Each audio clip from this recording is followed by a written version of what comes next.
All right, good day, folks. Thanks for coming to Finding the Warmth of Our Sun. I am Matthew Browngan, your host here at Masson365. You can find us on Spotify, YouTube, Apple Podcasts, and Stitcher. I hope you all doing all right this week. Kind of going to be continuing on talking a little bit about Afghanistan and our empire of sorts, and really, I guess you could call it like views from a crumbling empire. It's it's really interesting living through a crumbling empire, particularly as somebody that has and continues to learn and take advantage of all the learning opportunities about past empires and history.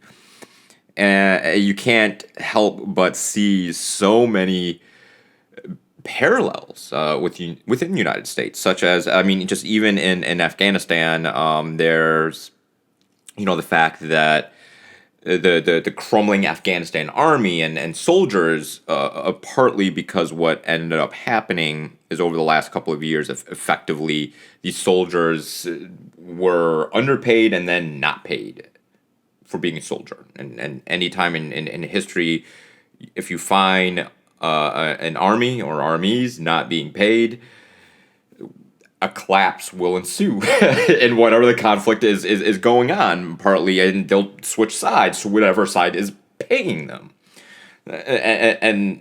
Which makes increasing sense. And then on top of that, the typically what you see, with these crumbling forces are usually a ruler or an empire or a civilization in collapse, because they either can't afford it, or such as Afghanistan, part of the reason was not necessarily couldn't afford it, but it was due to corruption.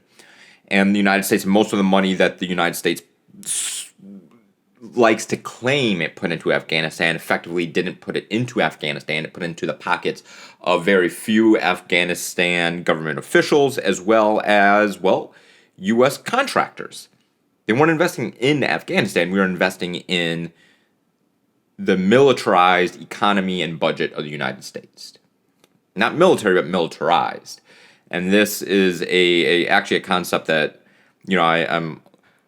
I like myself have been, I guess, kind of around the skirts of, and conceptually, this idea of a militarized budget, and how I viewed the U.S. budget and kind of the chunks of it and what we were spending money on, and had these light connections. But until I read an interesting report about what was called the militarized budget recently, and it kind of coalesced these thoughts into that entity. I'm glad I came across it, and seeing other seeing people's works on this, and really bringing about the entirety of what some have dubbed the security state, the military, which is effectively just the empire of the United States and what we're spending money on, which is a empire, and a crumbling empire in so many ways.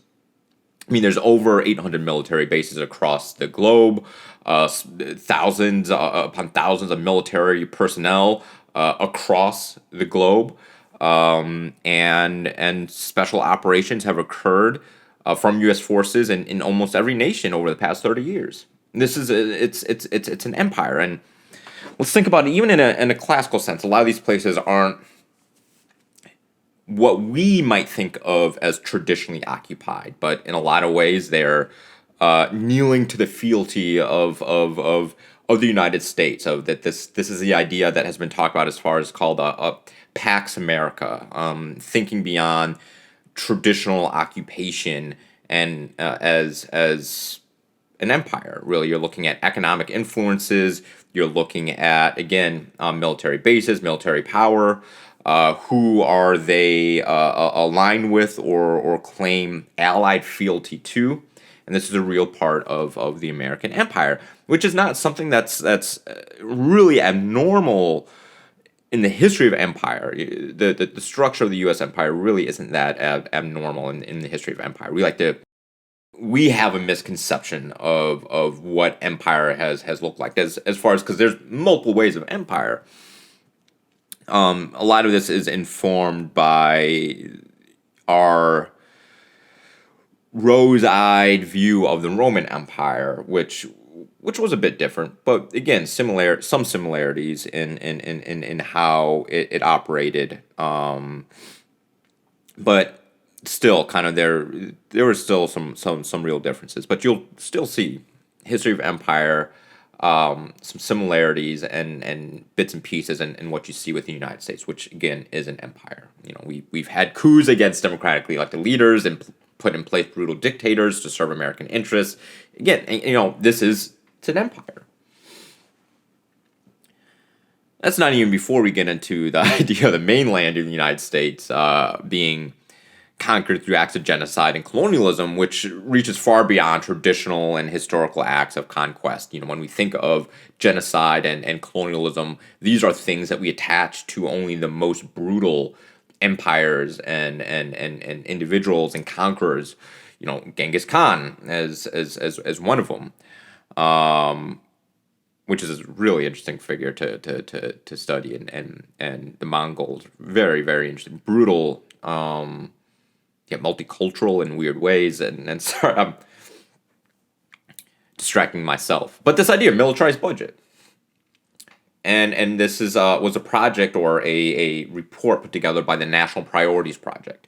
It looked at our budget beyond typical military spending. So what is militarized budget? Militarized budget, in recognizing that the U.S. maintains both the world's highest military spending and one of its highest incarceration rates, the militarized budget includes the traditional military budget as well as spending on veteran affairs, homeland security, incarceration, law enforcement, immigration enforcement, and still the ongoing war on drugs. We view these things as separate, but they're really not. Our police are militarized, our federal are from local level on up, behave in a militarized fashion. There's a massive bleed between our domestic and international intelligence apparatuses, particularly in how they engage in real ways. And then, of course, the war on drugs and incarceration, and the largest incarcerated population in the world, both in base population as well as per capita. Again, we are a police and prison and militarized state, particularly as we like to think upon other authoritarian folks like China as police states, and they don't have as many people locked up, or even per capita, as the United States does. All of this is wrapped up in empire, colonialism, white supremacy, racialized oppression, and climate change. This is the spiritual death that Martin Luther King Jr. warned us about when he talked about spending more monies on weapons of death and destruction, or on programs of death, than programs of social uplift, which is what we are doing. Not spending money on programs of social uplift. Because 64.5% of our discretionary spending, nearly $1 trillion a year, is what we spend on a militarized budget. Yet, the Green New Deal or infrastructure or things of social uplift, things of social improvement, are asked, where's the money going to come from? But when it talks about when we talk about maintaining empire, we don't talk about the cost. Monetarily, humanitarily, socially, culturally, ecologically, environmentally. We don't talk about the cost in all of its ways. This is our death.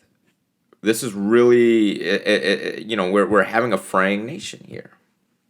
We have a perpetual military state that increases militarized spending at the cost of everything else, increasing wealth and class stratification, increasing corruption within the government, increasing inability of the government to meet the basic needs of its populace and infrastructure, inability to spend, build, and maintain infrastructure. We have plague, rapid climate change. These are things that have destroyed many civilizations and empires in the past. Many. Just, you look at a fallen civilization, you go down the check boxes of the things that led to their collapse as an entity. And we're hitting every single one of them. Government officials that are increasingly incompetent. Checkbox. Every single one. There are ways through this, though. Like, this doesn't have to be it. And you look at the civilizations that were able to respond to crises. What they were able to do is they didn't double down or triple down or quadruple down on the things that led them there. On the policies, they didn't double down on the status quo. They did massive reforms and realignments and reorganizations of government, of society. Massive reinvestments in infrastructure, in people. You're talking about investments in bridges and roads and transportation infrastructure and energy and agriculture and arts and school and education, these things that we are neglecting. We're neglecting the human side of ourselves. And we see this at every single level. 25% of Madison City operational budget is on police. But what happens if we start to think about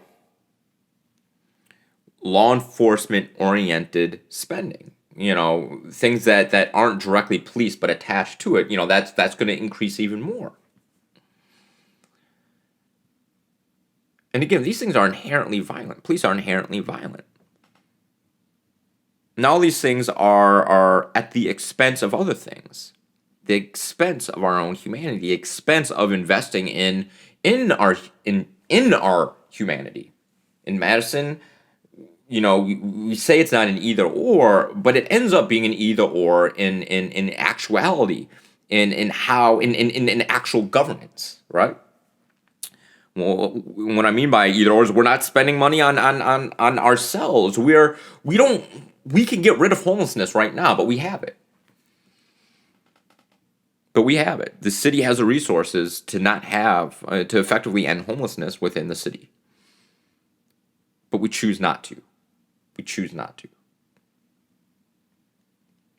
And this is how we die. We need to radically reimagine who we are as a society. Or our nation will crumble. And, maybe that's for the best. Maybe it's not. But I know that even if something better in the long run comes from the crumbling of the United States, there's going to be a lot of suffering in between. When you have a crumbling civilization and society, chaos reigns for a while afterwards, particularly at this time when we have climate change and plague. Things that centralized governmental entities are important in being able to combat and rearrange ourselves. And the climate change that we're facing is far more than any other past civilizations or past humans or people have really, truly faced. And what I mean by this is the speed of it, as well as the additional ecological changes that we're impacting. You're talking about plastic in the ocean, massive die-offs, and potential of mass extinctions. These are things that we as a species haven't seen since we were really just emerging as a species, over 100,000 years ago. These things are of our own making, too. And I bring this up to talk about, partly because of a conversation that I had on Friday, and something that we kind of landed on, and that is there's not a single, we don't think, I was talking to Laura Dresser from Cows, brilliant person, but we kind of landed on that we don't think there's really any institution, not just government, but institution. I'm thinking even like the Sunrise Project that is working at the level that they need to work at to address the crises of our time. We're not organizing at the level. We're not talking at the level. We're not, there are individuals, there are people, but, just institutions and things that have movement or the capability to create change with resources that are built and established. And so we have to, even if it's just starting small individually, at minimum, start to grapple with what we're facing. Because we're not. And this isn't about panic or there's no way. Like, there's a way through all of this. There's a way through. There's a way we survive, even if it's in a radically different form, in a way that minimizes pain and suffering and violence and loss of life and death and destruction. We can minimize a lot of this stuff. But we have to choose collectivism. We have to choose actions, and we have to choose scale, and we have to choose ultimately the best of humanity and move past this weird individualized sickness that we have right now, and this thirst and quest for power and control, when it just isn't about that. We're just so lost right now, and ultimately we need to find a way through. It's going to take all of us. But that's really all I got for y'all this week. But thanks for coming to Find the Warmth of Our Sun. You can find us on YouTube, Spotify, Stitcher, and Apple Podcast. And I'll see y'all later. Hope y'all have a good one. Mask up and vax up. Thanks, y'all. See ya.